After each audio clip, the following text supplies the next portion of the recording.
নমস্কার, আমি doctor Souvik Kanjilal, senior cardiologist, Ruby General হাসপাতাল। বুকের ব্যথা সম্বন্ধে আজ আমি আপনাদের কিছু তথ্য দিতে চাই। আপনারা জানেন বুকের ব্যথা বিভিন্ন কারণে হয়।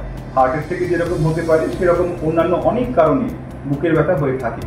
তবে এই কারণগুলোর মধ্যে ব্যথার কারণ যদি হার্ট হয় তবে সেটা খুব গুরুত্বপূর্ণ, কারণ হার্ট প্রাণহানিকর হতে পারে।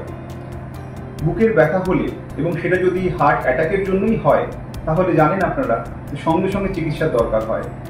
সঙ্গে সঙ্গে চিকিৎসা বলতে আমি কিছু বিশেষ ওষুধ, অ্যাঞ্জিওপ্লাস্টি বা বাইপাস সার্জারির কথাই বলছি। তার কারণ এই চিকিৎসা না নিলে হঠাৎ মৃত্যুর ভয় অত্যন্ত বেড়ে যায়। এই জন্য বুকের ব্যথা কখনোই গুরুত্বহীন মনে করবেন না।